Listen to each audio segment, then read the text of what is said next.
In the vibrant city of Phoenix, Arizona in 1997, what began as a night of celebration would descend into an abyss of uncertainty that consumed an entire family. Michael Carter, a promising young man on the verge of marriage, vanished without a trace during his bachelor party, leaving behind only the echo of laughter, soon drowned in tears and despair.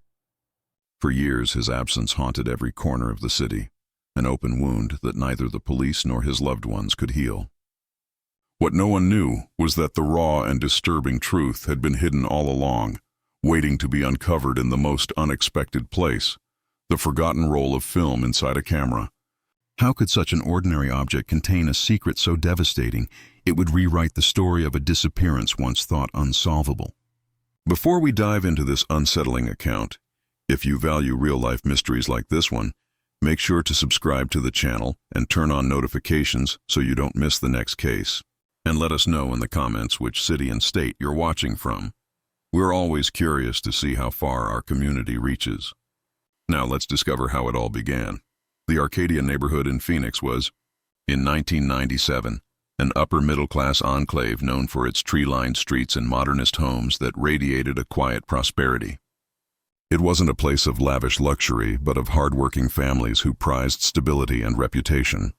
On weekends, parks filled with children playing while backyard patios hosted family gatherings, creating a sense of community that felt predictable and safe. Life moved at a steady rhythm where neighborhood gossip was the most exciting intrigue, and the idea of a tragedy shaking their foundations seemed far-fetched, something that happened only in news from other cities. At the heart of this neighborhood lived Michael Carter, a 28-year-old whose life looked painted with the colors of success and happiness. A civil engineer recently graduated from Arizona State University. He had landed an enviable position at a local construction firm, and his future looked bright. He wasn't the most extroverted, but his open smile and sharp gaze earned him the goodwill of everyone he met. His passion for photography and classical music set him apart from his louder friends, giving him an air of quiet sensitivity. He was the type of man who planned his life with precision, from his career to his marriage. And now, his wedding to Emily Ross, his high school sweetheart, was the logical next step on his path. Emily, a patient and kind elementary school teacher, was the perfect counterpart to Michael's more reserved nature. Their love, steady as the flowering jacarandas lining Phoenix streets, had blossomed through years of shared history. Their relationship, grounded in mutual respect and deep friendship, was admired as a model of stability. Their wedding, scheduled for August 15th, was the most anticipated event of the summer in the neighborhood, and preparations had filled the Carter home with cheerful chaos and excitement. The Carter family was a cornerstone of the community. Robert Carter, Michael's father, was a respected architect known for his integrity and attention to detail. His mother, Helen, strong-willed but tender-hearted, devoted her time to charity work and keeping family harmony. Michael, their only child, was the center of their world. The prospect of him starting his own family filled them with immense pride. Their home, with its neatly trimmed garden and brick facade, reflected the orderly, prosperous life they had built, a sanctuary of peace soon to be engulfed by unimaginable storm. Michael's bachelor party, organized by his closest friends, was set to be a night to remember. David Torres, his childhood best friend and fellow classmate at ASU, took charge of the planning. David, more spontaneous and bohemian in spirit, always carried his 35mm Nikon F3 camera, capturing life with an almost obsessive passion. It was his way of freezing time, ensuring no memory was lost in the whirlwind of life. That night, his camera would serve as a silent witness to the events, an unblinking eye capturing more than anyone could have imagined. The tight-knit group included Jason Miller, the prankster, and Brian Hayes, the serious and reflective one. Together they had shared countless adventures, from pickup basketball games at the park to long nights cramming for exams. The bachelor party was not just a farewell to Michael's single life, but a rite of passage for all of them, a recognition that one of their own was stepping into a new stage of adulthood. The chosen venue, a private ranch house on the outskirts of town, offered privacy and the freedom to celebrate without restraint, far from the watchful eyes of neighbors. In American culture, as in many others, family ties run deep, and weddings are not just about two people, but about uniting entire families. Michael's disappearance would not only shatter his immediate family but ripple through the entire Arcadia neighborhood, planting seeds of fear and distrust in a place that had once felt untouchable. The normalcy they so cherished was about to be torn apart, and no one was prepared for the scale of tragedy about to unfold. On the night of July 26, 1997, the air in Phoenix was warm and heavy, with the promise of a summer storm looming in the horizon, a subtle omen of the darkness to come. The friends gathered at David's house before heading out to the ranch. Laughter and jokes filled the air, a mixture of nerves and excitement for the wedding just weeks away. Michael, though a bit overwhelmed by the attention, radiated happiness, already dreaming of the life he would build with Emily. As always, David's camera hung from his neck, ready to immortalize what was supposed to be an unforgettable night.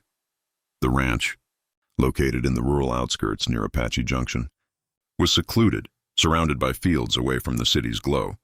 It had a pool, a covered patio, and a wide yard, perfect for a private party. A hired mariachi band played cheerfully as they arrived, and the tables were piled high with snacks, beer, and whiskey. The atmosphere brimmed with celebration, a temporary escape from adult responsibilities, a final hurrah before Michael took the leap into marriage. No one that night could have imagined that instead of heralding a new life, it would mark the beginning of a mystery that would stretch for decades.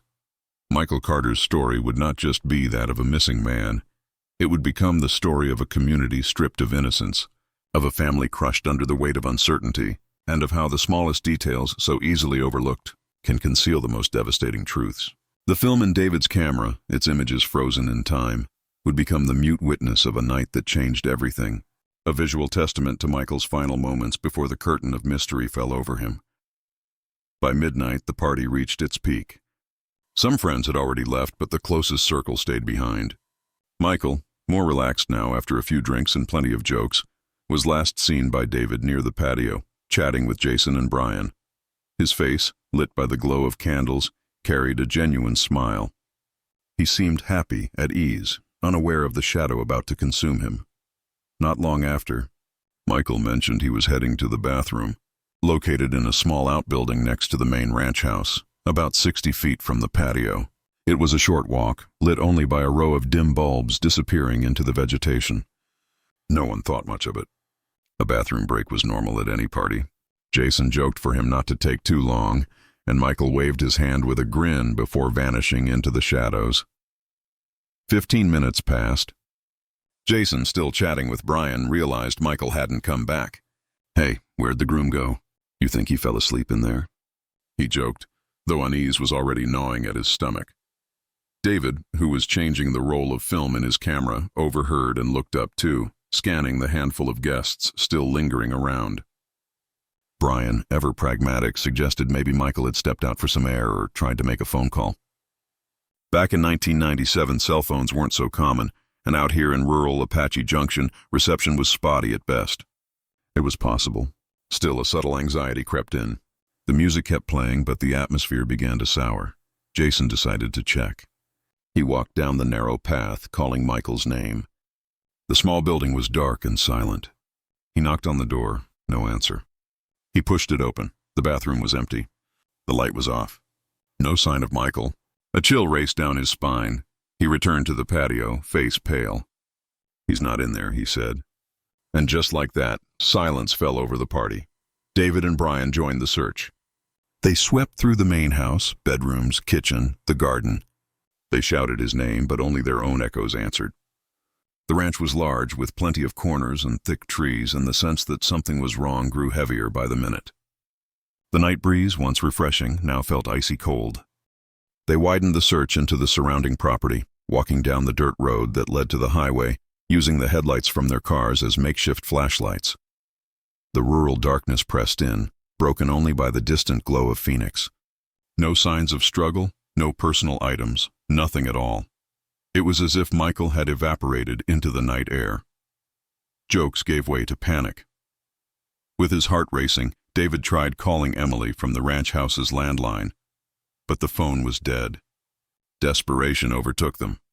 How could a man vanish from his own bachelor party, surrounded by friends, without anyone hearing or seeing a thing?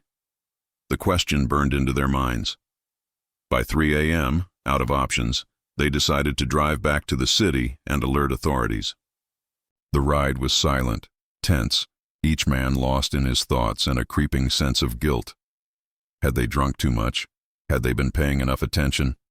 Doubt gnawed at them. When they arrived at the Carter home in Arcadia, the news hit like lightning in the dark.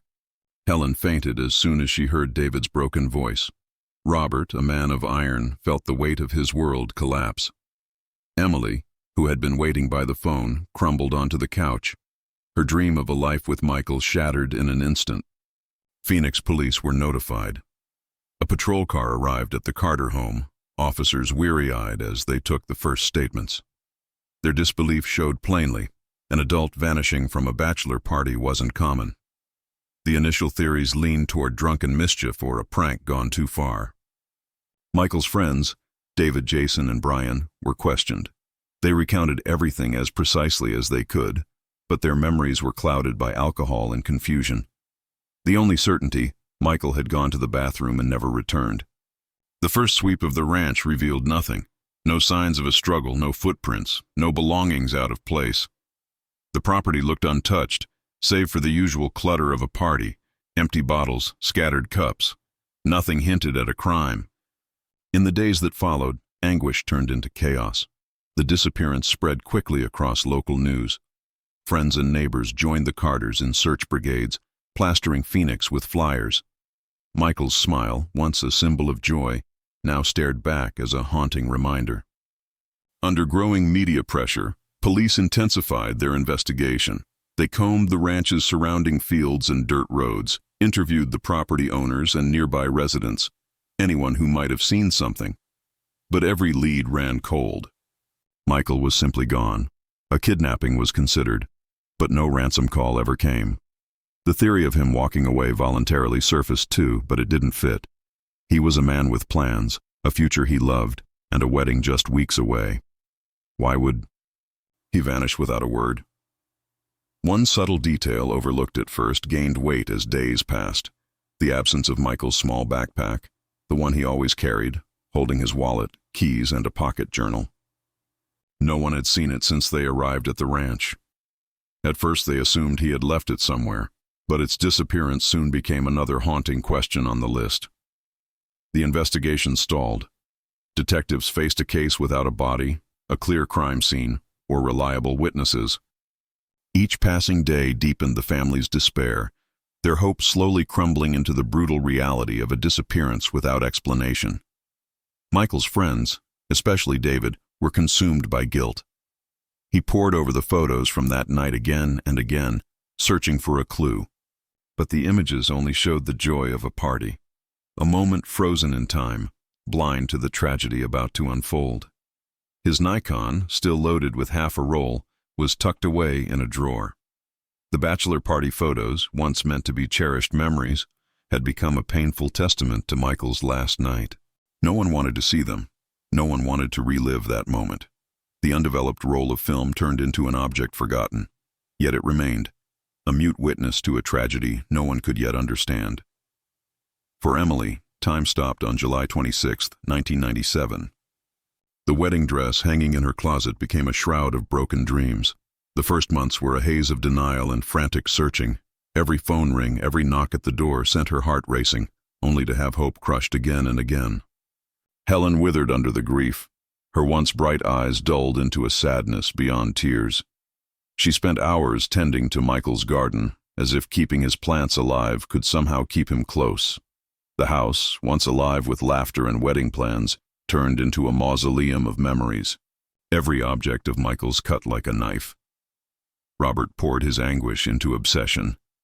He hired private investigators, pressured the police, spent his savings on ads and rewards. His office, once filled with architectural drawings, became a war room of maps, files, and photographs of his son. The calm, methodical man was gone, replaced by a shadow consumed by the need for answers. At first, the neighborhood rallied, but as time dragged on, compassion gave way to discomfort. Whispers of support turned to speculation. Some claimed Michael had run off. Others suspected foul play. The Carters rejected it all. But their tragedy became an uneasy reminder of life's fragility, and slowly, people stopped mentioning it. Police explored every theory: car theft, gambling debts, a secret affair. All dead ends. Michael's car was found untouched in the ranch parking lot. He wasn't a gambler. His love for Emily was steadfast. Each false lead crushed the family further, hope bleeding away. For David, Jason, and Brian, the weight was unbearable. Their friendship fractured under guilt. The night that should have been remembered with joy became the scar that defined them all. David took it the hardest. He withdrew from social life, abandoned his passion for photography, and buried himself in work, searching for relief in routine.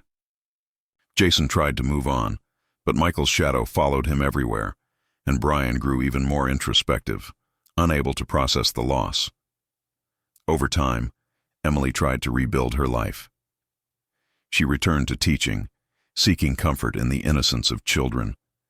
But her heart stayed anchored to the past, to Michael's face and the promise of a future that never arrived. She turned away every attempt at romance, convinced her love for Michael was eternal, a flame that couldn't be put out. Her grief became a quiet procession, a wound that never fully closed. The anniversaries were the hardest. Every July 26th, the Carters and Emily gathered at the local church for a memorial service, an act of faith and defiance against forgetting. The lit candles stood for a hope they refused to abandon completely. Yet with each passing year, Michael's face grew more distant, more ethereal. After exhausting every lead, the police archived the case as a missing person, with no indication of a crime. It was a cold, bureaucratic phrase offering neither comfort nor answers. The Carters, however, refused to accept it. To them, Michael wasn't a file number. He was a son, a fiancé, a friend. His absence was a question that echoed through the silence of their lives. The Carter house, once vibrant, turned melancholy. Michael's room stayed untouched, as if waiting for him to walk back in. His guitar, his books, his records, everything preserved with near reverence. Sometimes Helen slipped inside and ran her hands over his things, searching for comfort that never came, trying to feel close to the son who was gone. In his darkest moments, Robert sat in Michael's study, staring out at the garden, remembering their talks about architecture, about life, about the future. The image of his son, so full of life, clashed brutally with the void he'd left behind. Powerlessness was a slow poison eating away at his soul. Michael's friends tried to stay in touch with the family, but the discomfort was palpable. Conversations turned tense, full of awkward silences. What do you say to parents who lost a child, without knowing how or why? How do you console a fiancé whose future was stolen? Michael's tragedy had opened a chasm between them. Years moved forward, inexorable. His friends married, had kids, built their own lives. But the shadow of Michael never left, a reminder of how fragile life is and how mysteries can remain unsolved. Whenever they gathered, his name hovered in the air, an absent presence no one dared to mention aloud. In 2000, 3 years after the disappearance, a new figure entered the story, almost by chance. Sergeant Amanda Ruiz, a young and ambitious investigator with the Arizona Department of Public Safety's Missing Persons Unit, had just been assigned to cold cases. Sharp-eyed and analytical, she came across Michael Carter's file while reviewing old cases. It intrigued her. No leads, no clear motive, a disappearance too neat, too quiet. Though the file was closed, Amanda couldn't shake the feeling that something had been overlooked, a tiny detail no one had known to see. Despite her superior's reluctance to reopen a cold case, Amanda began combing through reports, statements, and photographs.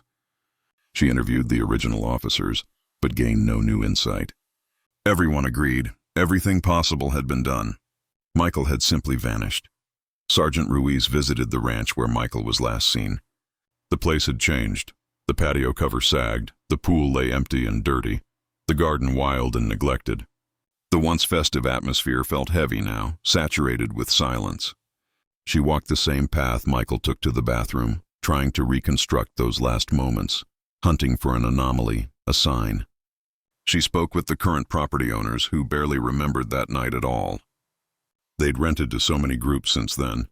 Time had sanded off the details of July 1997. Amanda felt like she was chasing ghosts.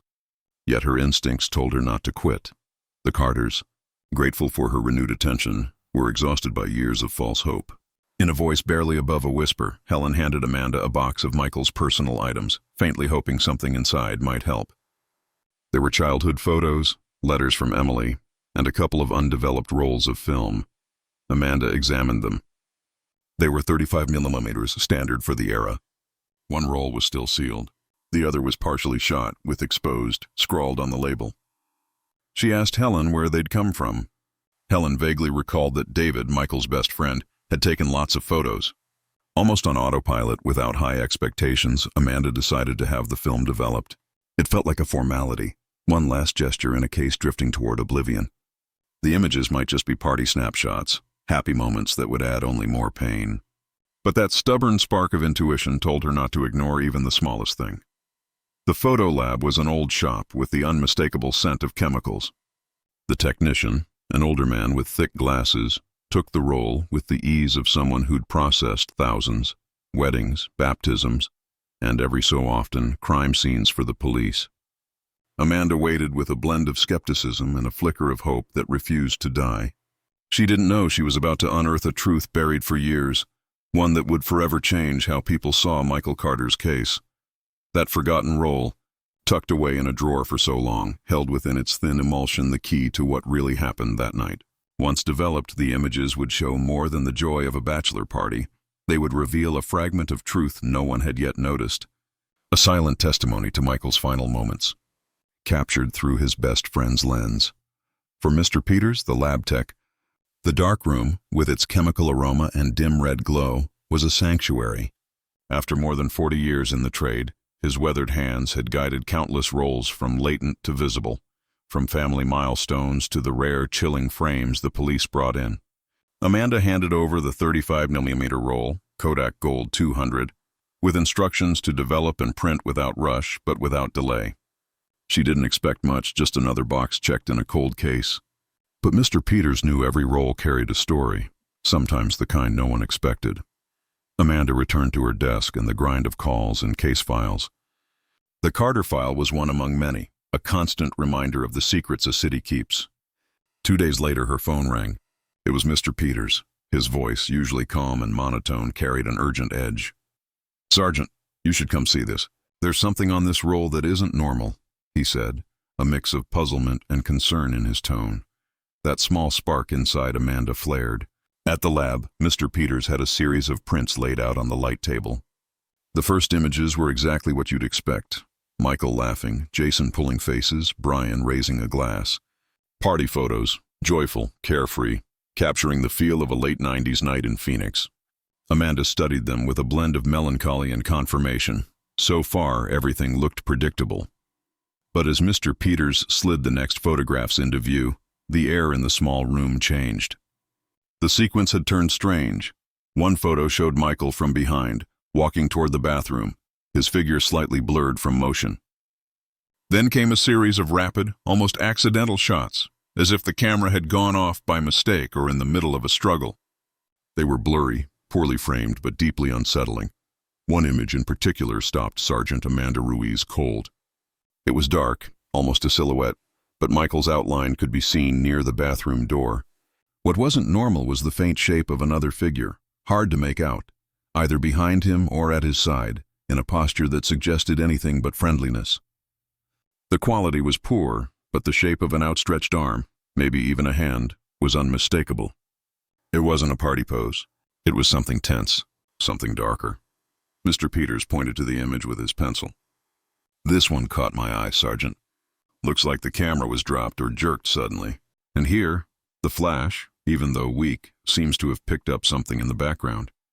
Something that shouldn't be there if it was just Michael heading to the bathroom."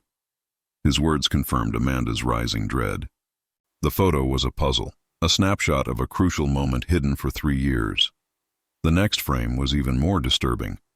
The lens aimed at the ground, capturing a patch of dirt with what looked like a dark stain, barely visible, but textured like something wet.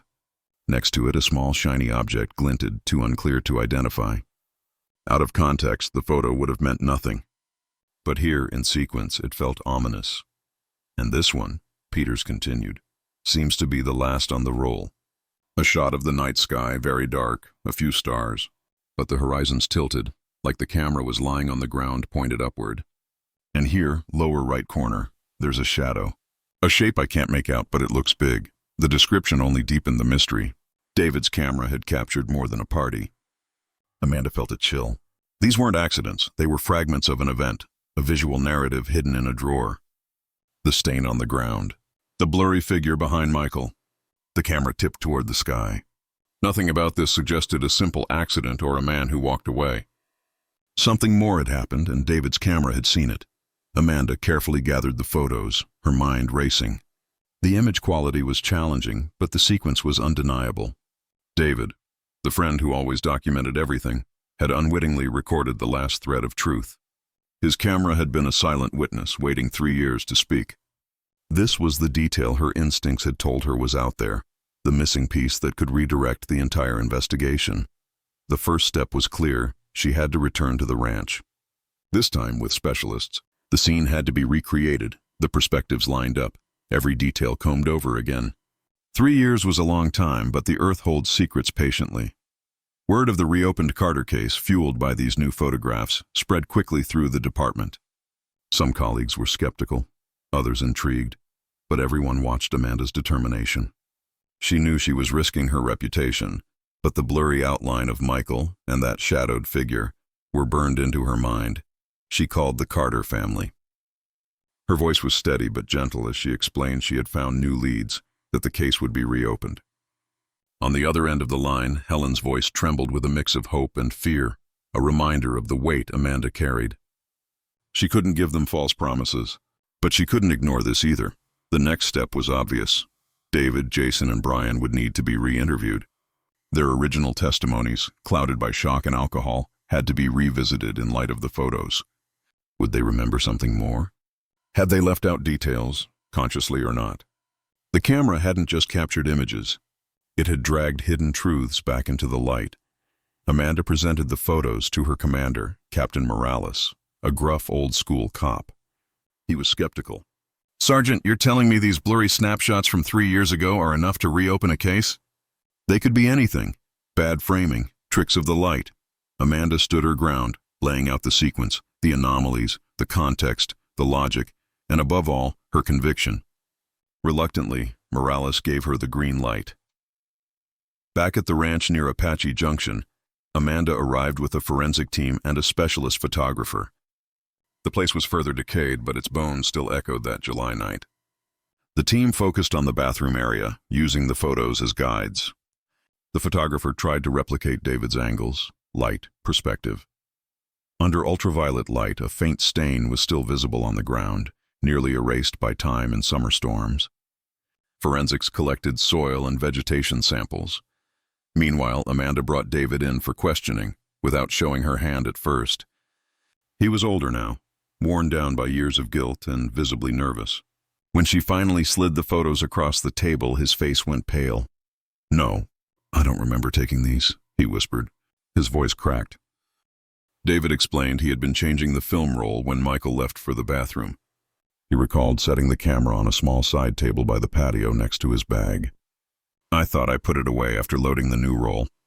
I don't remember leaving it like this, or taking shots from the ground," he said, confusion genuine in his eyes. Amanda pressed him. "Are you certain no one else had access to your camera? Could someone else have picked it up?" David hesitated. "Not that I remember. I usually kept it on me. But with the drinking, the party, it's possible someone grabbed it. Not common, though." That uncertainty cracked open a new line of inquiry. Who else might have handled David's camera? Jason and Brian were questioned too. Both were stunned by the images. Jason squinted at the silhouette behind Michael. "That shape, it feels familiar, but I can't place it. And that dark stain on the ground, what is that?" Brian, serious as ever, suggested it might have been mud. It had rained a little that afternoon, but the darkness and shape of the stain in the photo didn't quite fit. Forensics came back with troubling results. The soil sample showed traces of an organic substance that didn't match local plant life. Nearby, embedded in the dirt, they found a tiny fragment of metal, no bigger than a pinhead. too small to identify at first glance, but out of place. The case had shifted. What was once a missing person file was now leaning toward a crime scene. The stain, the metal fragment, the figure in the photo. Everything pointed toward a struggle. The mood at the precinct turned electric. Captain Morales, now convinced, assigned more resources to Amanda. Pressure to solve a mystery left cold for 3 years mounted quickly. Amanda became fixated on the shadowed figure. Using the era's limited tech, she enhanced the images, boosting contrast, adjusting brightness. The silhouette remained ghostly, but details emerged. A stocky build, a short-sleeved shirt, and what looked like a watch on the left wrist. It wasn't enough to make an ID, but it was more than they'd had before. Sergeant Amanda Ruiz went back through the original statements, hunting for anyone who fit those features. She remembered that one guest, a distant cousin of Jason's named Carl, had been described as stocky and wearing a short-sleeved shirt. Carl had been briefly interviewed at the start, but his alibi was solid. He'd left the party early. The stain on the ground, after deeper analysis, proved to be a mix of soil, water, and a small amount of human blood. The blood type couldn't be determined due to degradation, but its presence was undeniable. The tiny metal fragment turned out to be part of a button, the kind commonly used on work shirts or uniforms. Tension spiked. Amanda realized the key was the timeline. If Michael went to the bathroom and the camera captured a struggle, who else had been nearby at that moment? David had said he was changing film. Jason and Brian were at the patio. So who was in the bathroom area? The guest list was long, but the suspect pool narrowed to anyone not in sight of David, Jason, or Brian. Sergeant Ruiz decided to re-interview Carl, Jason's cousin. She brought him to the station under a different pretext, not mentioning the photos. Carl arrived looking calm, but there was a flicker of discomfort in his eyes. Amanda pressed him on when he left the party, the details, the exact time. He stuck to his story. Around midnight, before Michael disappeared. Then Amanda showed him the blurred silhouette. Carl's reaction was instant and telling. His eyes widened. His face pinched with surprise and fear. I don't know what that is, he said. His voice shook, and his body language, sweat, evasive gaze, betrayed a truth he wasn't saying. In a measured tone, Amanda asked about the button. We found one near the bloodstain. A button like the ones on your shirt, Carl. His hand rose to his chest. A button was missing. It was a different shirt than the one from that night, but the button style was identical. Too much of a coincidence to ignore. Cornered by the photos and Amanda's pressure, Carl finally cracked. His story about leaving early was a lie. He admitted he'd been near the bathroom when Michael went that way. He said they argued, some nonsense about an old gambling debt Michael had mentioned. It got heated. There was a shove. He fell, Sergeant. Hit his head on a rock. I didn't mean it. I panicked. I thought he was dead, Carl confessed through tears. He said he dragged Michael's body off the path and went back to the party, pretending he'd left. The bloodstain, the button, the shadowed figure, everything aligned. But his confession didn't answer the biggest question. Where was the body? Carl swore he'd left Michael in a remote patch of the ranch, covered by thick brush. He said he returned the next day, but the body was gone. Carl's story, plausible in parts, left a massive gap. Amanda knew she was close to the truth, but not all the way there. His confession was crucial, yet the missing body was an enigma. Someone else had been involved. Someone else had moved Michael. Tension built, and a painful truth was inching toward the light. Carl's admission, triggered by David's forgotten photos, completely redirected the case. This was no longer a mystery disappearance. It was homicide and the concealment of a body. A friend's camera, silent for years, had finally spoken, and its testimony was about to shake Phoenix to its core. Even so, the confession left Amanda with a bitter taste. Panic and remorse explained the blow, the fall, the blood, and the button. But the vanished body remained unresolved. I left him near some agaves, Sergeant, at the back of the property where the ground gets rough. I'm sure I covered him with dry branches, Carl insisted, voice cracked by guilt and days of fear. His desperation felt genuine, but Amanda knew fear can make memories selective. Armed with Carl's information, a specialized search team, tracking dogs included, returned to the ranch. The area he described was rugged, choked with wild growth and old agave plants. The search was meticulous, inch by inch, beneath an unforgiving Arizona sun. Hours passed with nothing, The dogs alerted to a few spots, but no body. Frustration seeped in. Amanda refused to give up. She remembered the final photo on David's roll. The tilted night sky, the camera on the ground, that shadow in the lower right corner. If Carl had left the body covered with branches, who moved it later, and why? Logic said, if the body wasn't where Carl left it, someone else intervened. And that someone was the key. As the team kept searching, Amanda re-examined the roll. Michael's back as he walked away, the blurred figure behind him, the struggle, the ground shot with the stain and a shiny object, and finally the sky. She zeroed in on the shiny object. Using the era's rudimentary enhancement software, crude but serviceable, she enlarged and sharpened the tiny glint. It wasn't a button or random metal. It was a small charm, a tiny obsidian bobcat set in silver. A chill ran through her. She'd seen that charm before, not in the file, but in real life. It belonged to Jason Miller, Michael's friend, the group's jokester.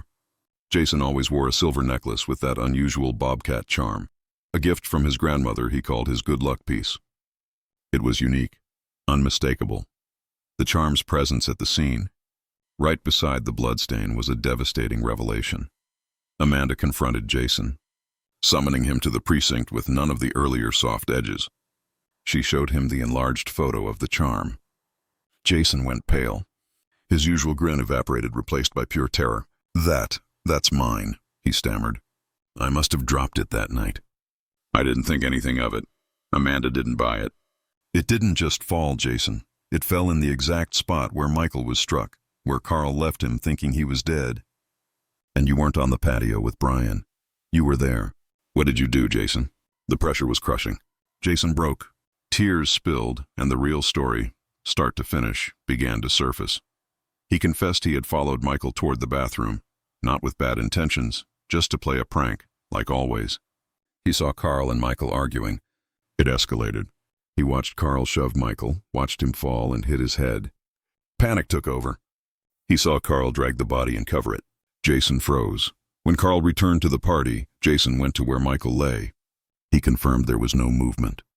In his desperation, and terrified he'd be implicated in what looked like a homicide, Jason made an impulsive choice. He couldn't leave the body where anyone might stumble across it. He had to move it, hide it more permanently. In his haste and nerves, he didn't notice his bobcat charm had come off the chain, either during the scuffle or while he handled the body. What he did notice was David's camera. He found it near the patio, where David had left it mid-film change. In a frantic move, Jason grabbed it. He used the flash to light his path as he dragged Michael deeper into the property. The final frame on the roll, the tilted sky with the shadow, was taken accidentally by Jason as he hauled Michael's body. The camera, dangling from his hand, fired when it hit his leg, or a branch, catching the dark sky and the outline of his own body, or perhaps Michael's, as he moved him. It was a mute record of Jason's complicity, of his desperate attempt to bury the truth. Jason admitted he had dragged Michael's body to an abandoned well on a neighboring property, a place he'd known since childhood, overgrown and nearly impossible to find without knowing exactly where it was. He dropped the body inside, covering it with stones and dirt, hoping the secret would sink with it. Then he returned to the party, acting as if nothing had happened, and quietly placed David's camera back on the table, never realizing the images it had captured. The revelation was crushing. Not only had Carl delivered the initial blow, but Jason, the loyal friend, had become complicit in concealing the body, taking extra steps to make sure Michael was never found. Betrayal, fear, and panic had twisted a friend into an accomplice. The truth was far more complex and painful than anyone had imagined. The search team, guided by Jason, went to the abandoned well. After hours of digging through rubble and earth, they finally found Michael Carter's remains. The discovery was a moment of sorrow and relief. After 3 years of torment, the Carter family finally had a place to grieve. Forensics confirmed the cause of death, blunt force trauma, consistent with Carl's shove that sent Michael's head against a rock. But the analysis revealed he hadn't died instantly. He had remained alive for a time after the blow, meaning Jason's decision to hide him had sealed his fate. If he had sought help, Michael might have survived. News of the discovery and the confessions of Carl and Jason rocked Phoenix. Michael's case, once an unsolved mystery, became a story of tragedy, panic, and betrayal. David's camera, silent for years, had finally spoken, unearthing a truth no one was ready to face. The truth, once uncovered, spread like wildfire. The Carters, though devastated by the confirmation of Michael's death and the painful betrayal by Jason, found bitter solace in the end of uncertainty. Robert and Helen, broken-hearted, could finally give their son a dignified burial after 3 long years. The funeral was somber, drawing the whole community. People gathered not only to mourn Michael, but also to confront life's fragility and the cost of choices made in panic. Emily felt both relief and a deeper grief. The faint hope that Michael might return alive was gone. Jason's betrayal from someone she once trusted was another wound. Her mourning, once silent, now had a face, a story, and the chance, however small, to begin healing. But the scar of losing Michael would remain forever. Carl was arrested and charged with involuntary manslaughter. His panic and decision to hide the body, though not intentional, had fatal consequences. Jason faced charges of concealment and obstruction of justice. His role in Michael's death, by failing to seek help and burying the truth, weighed heavily against him. Both faced justice, and their lives, like the Carters, were forever marked by that night. David, the owner of the camera, was shattered. The guilt of locking the roll away instead of developing it sooner consumed him. Photography, once his way of capturing life, now felt like a burden, a constant reminder of what his lens had seen, but he had not understood. Yet ironically, that same camera had become the instrument that finally brought the truth into the light. Sergeant Amanda Ruiz was praised for her persistence and sharp instincts. Her choice to reopen a cold case, to trust her intuition, and to examine every detail, no matter how small, had solved a mystery that haunted a family and a community. Her career surged, and she became a respected figure in complex investigations, always remembering the lesson of Michael Carter. Truth often hides in the smallest, most overlooked places, waiting for someone with a keen eye to find it. Michael's case became a training example at the police academy, a study in how even the simplest technology, like a 35mm camera, can be a crucial witness. It was also a reminder never to underestimate any detail in an investigation. The story spread across news and documentaries, a testimony to human panic, betrayal, and the relentless pursuit of truth. Arcadia, the quiet neighborhood that had silently witnessed the tragedy, learned a painful lesson about the fragility of normal life and the complexity of human nature. Trust once broken is hard to rebuild. Secrets, no matter how deeply buried, have a way of coming to light, often in the most unexpected ways. Michael Carter's story shows how fear and panic can drive ordinary people to desperate choices, turning them into players in a tragedy. It teaches us that truth, however painful, is essential for closure and healing. And it reminds us that sometimes the most eloquent witnesses are not those who speak, but those who observe in silence, waiting for the right moment to reveal their secrets. A friend's camera, an ordinary object, became the keeper of a secret that rewrote the story of a disappearance. It proved that even in the deepest darkness, the light of truth will always find a way through. So, what do you think of this story? Did you notice the signs along the way? Share your theories in the comments. And if you found this investigation as compelling as we did, don't forget to subscribe and hit the notification bell. Leave a like if this story struck you, and share it with someone who loves mysteries as much as you do.